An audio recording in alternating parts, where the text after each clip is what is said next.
Hello everyone. तो आज की वीडियो में हम एक सम को सोल्व करेंगे। सम में क्या बोला हुआ है, कहता how many natural number are there between 200 and 500 which are divisible by 7।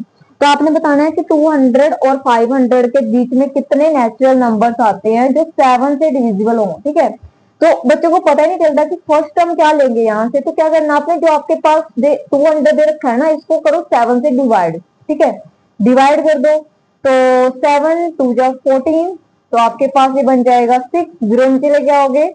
अब देखो 7 के टेबल में 60 नहीं आता, तो 60 के बाद कौन सा नंबर आता है 7 के टेबल में? तो 63 आता है। तो मतलब यहाँ पे मुझे 200 के बाद वाला कौन सा नंबर आना चाहिए? यहाँ पे 60 की जगह पे 63 आना चाहिए था ना। तो मतलब यहाँ मैं 3 अगर ऐड कर दूं, 200 में अगर मैं 3 ऐड कर दूं तो आपके पास क्या बन जाएगा? डिविजिबल बन जाएगा ना पूरा टोटल। ठीक है, अगर यहाँ पे मतलब 203 होता तो आप अब इसको कंप्लीटली डिवाइड कर सकते थे। तो 3 यहाँ पे आ जाएगा तो 63 कंप्लीट डिवाइड हो जाएगा 29 पे। तो मतलब इससे नेक्स्ट 200 के बाद वाला जो नंबर होगा वो होगा 203, जो 7 का डिविजिबल होगा। ठीक है, फिर इसके बाद आपने 7 ऐड करते जाना है। तो 3 में 7 ऐड किया तो 210 आ जाएगा। ठीक है, फिर से 7 ऐड कर दो तो 17 बन जाएगा एंड सो ऑन। अब सीधा लास्ट टर्म आपने बताना है कि कौन सी होगी लास्ट टर्म। 500 से आप कर दो डिवाइड। ठीक है, तो जब मैं 500 से डिवाइड करूंगी तो आपके पास बन जाएगा ये 7 7 जा 49। ठीक है, तो कम करके 10 आ जाएगा। तो अब देखो 7 के टेबल में 10 नहीं आता, 7 के टेबल में 7 आता है। ठीक है, तो हम क्या करेंगे, यहाँ पे मुझे 7 चाहिए था, तो कितना कम करोगे कि 7 आएगा? तो 3 कम कर दोगे ना। तो 500 में 3 कम कर दो। ठीक है, जो 500 है ना इसमें 3 कम कर दो तो कितना आ जाएगा? 497। लास्ट टर्म आ जाएगी 497।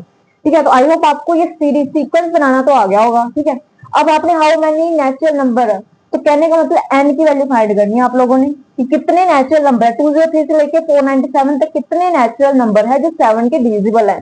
तो सीधा एन टर्म का फॉर्मूला लगेगा, वो होता है ए प्लस एन माइनस 1 डी। ठीक है, तो पहले ए निकाल लेते हैं। ए फर्स्ट टर्म क्या है हमारी? 203 है। डिफरेंस कितने का है? तो 7 का डिफरेंस है। ठीक है, क्योंकि साथ साथ तो ऐड हो रहा है।